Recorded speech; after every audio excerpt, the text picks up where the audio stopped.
You're listening to the Free to Be Mindful podcast, which provides bite-sized tips for busy parents, educators, and anyone working with kids.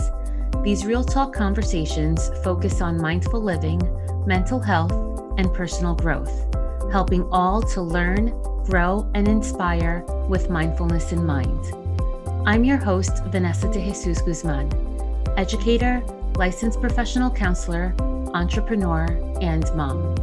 I'm passionate about helping folks live life with peace of mind and ease of heart while not losing their, well, you know, here we go.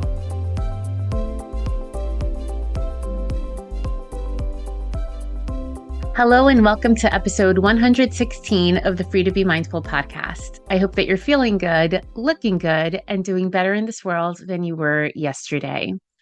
I wanted to start saying that if you are listening to this in real time, we are a few days before Thanksgiving.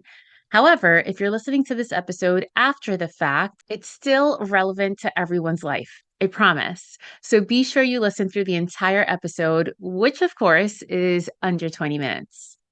So every year it seems we say, how is it the holidays already? Or I can't believe how fast the end of the year has come.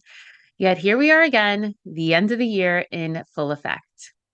After going away for a week's vacation at the beginning of this month, I feel like Thanksgiving came on especially quickly, but I know other people do too. And I find it so very interesting how social media and the news will flood our feeds and our minds with everything everyone is thankful for in a few days. And when it comes down to it, it's really a beautiful thing to see. But wouldn't it be wonderful if we expressed our gratitude throughout the course of the year, not just on this one time a year when everyone is pulled in a billion different directions as they have tons of deadlines at work and prepare for the holidays? Because it's really the busiest time of the year. And here we are trying to squeeze in all of the gratitude and all of the joy into a span of just 6 weeks in between Thanksgiving and the end of the calendar year. And while it may seem like I'm always exuding all of this positivity, it doesn't mean that things are always rainbows and butterflies. Sometimes awful things happen. Sometimes we make poor choices. Sometimes our actions impact another in a negative way. Sometimes we lose people we love, and sometimes we inadvertently may push people away. And this, my friends, is life. You know that I've been talking about Disney a lot lately as I was on the Disney cruise earlier this month. But one thing that I highly dislike about Disney, and for all you Mickey Mouse fans, hold on to your ears. I hated how everything just ends with happily ever after. And not because I don't want people to live happily ever after, but because it paints a picture in our minds that our lives should be filled with rainbows and butterflies and unicorns and confetti, and that just isn't realistic. We're filled with highs and lows, we're filled with peaks and valleys, good times and not good times. And in the middle of those two spectrums, we just go through the motions, and sometimes we may even feel like we're just bobbing in water. And know that I realize we always have the power to swim. And by the way, we're speaking figuratively here because I don't actually know how to swim. But we always have the power. We always have the choice. We always have the prerogative to make moves, to swim in a different direction, to backstroke or doggy paddle. Again, figuratively speaking. But sometimes, my friends, it's okay to just bob in the water.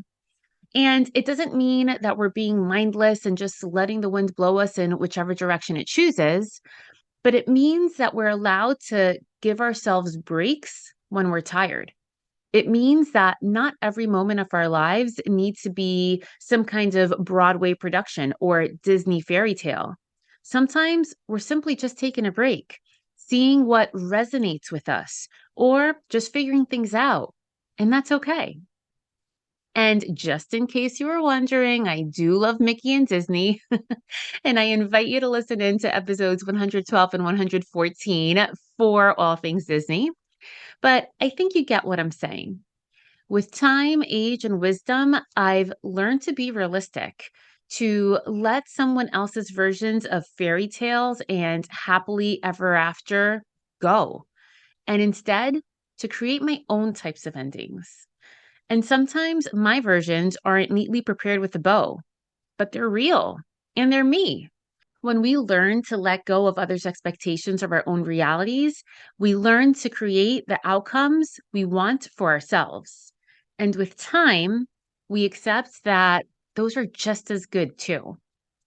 So, of course, the benefits of gratitude aren't just based off of what I think.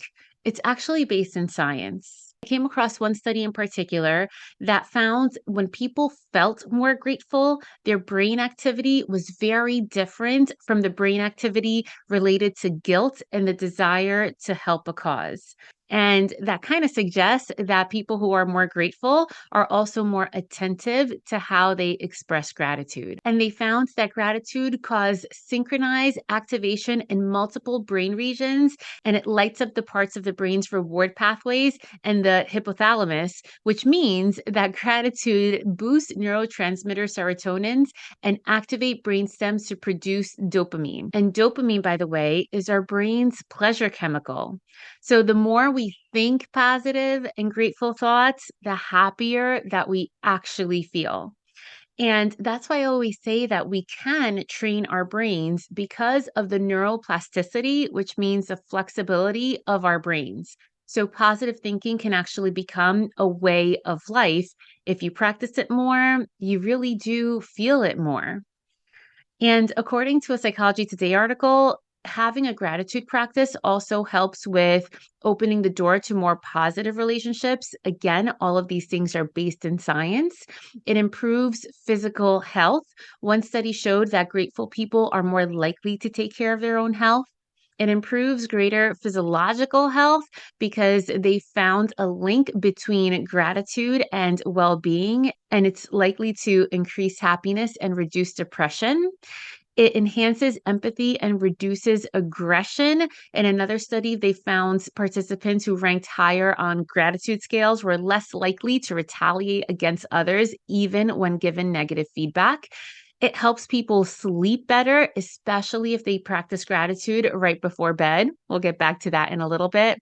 It improves self esteem, where people feel greater about the work that they do and how they show up in life. And it increases mental strength, meaning that when you recognize that you have a lot to be thankful for, even during hard times, it improves resilience. And there's a lot of ways that you can practice gratitude by yourself or with your family.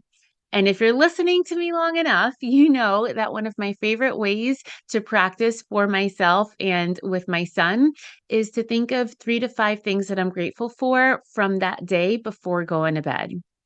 You can make it more official too by having a gratitude journal or listening to positive affirmations. And of course, sharing your gratitude you have for others when you're with them. And you can practice it by being more mindful through meditation.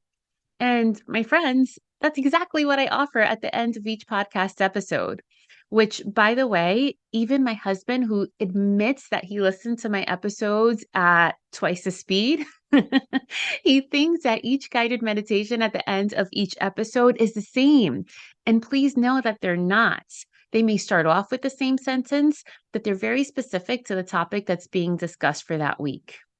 So, for today's guided meditation, I'd like to expand on the topic of gratitude because it's easy to think that we're thankful for our friends and our family and food and our jobs, but there's so much more. I'll be providing you with ideas on what you can be grateful for that you sometimes simply overlook because it's so everyday. And please note that I didn't come up with this list, but I'll be giving credit to the original author in the show notes. I now invite you to join me on this short guided meditation. So, right now, regardless of where you are or what you're doing, begin to get settled into your body and focus on your breath and my voice. We often take the little things for granted, but we do hold a lot of gratitude in our hearts.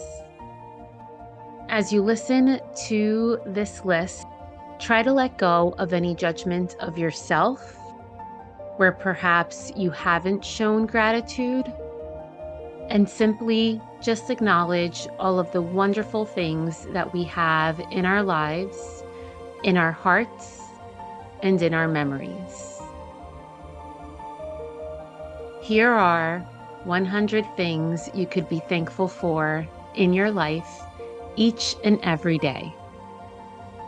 Family, friends, good health, your home, your job, healthy foods, your education, your pets, a good night's sleep, the seasons, financial savings, weekends, fresh air, transportation, clean water, technology, a good book, art, teachers, modern healthcare, music, graduations, colors, giving gifts, receiving gifts, indoor plumbing, food delivery services, Wi-Fi, naturally missing every crack in the pavement, happy hours,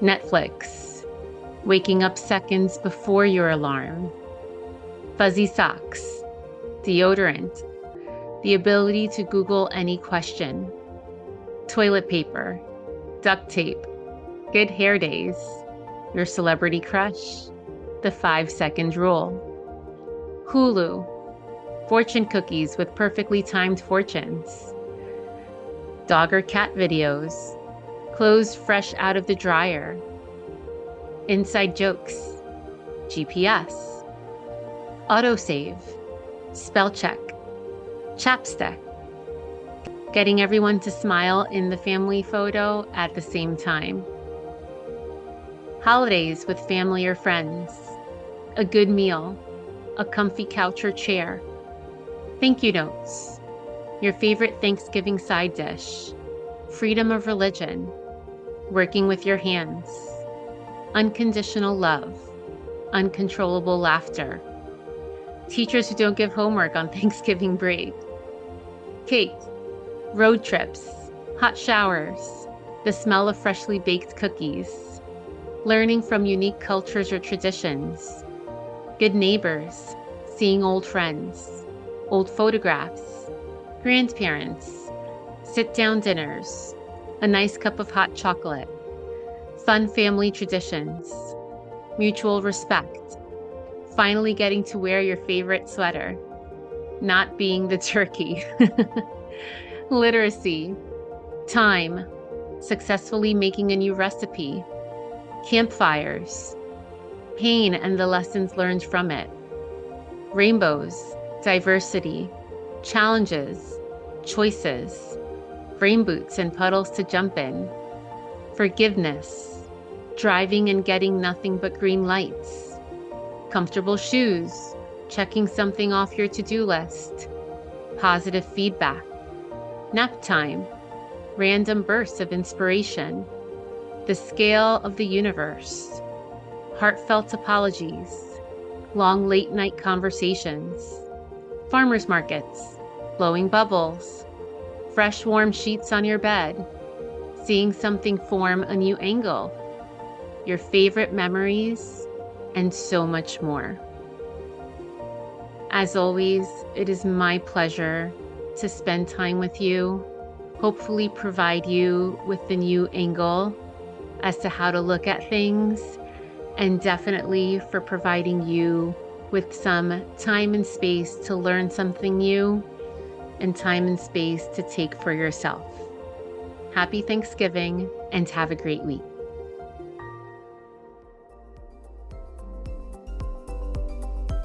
I hope you enjoyed this week's show.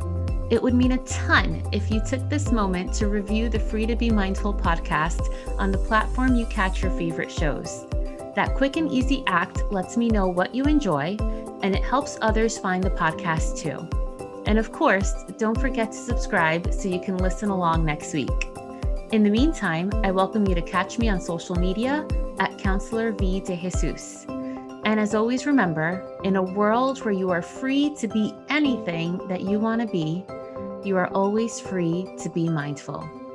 Catch you next week.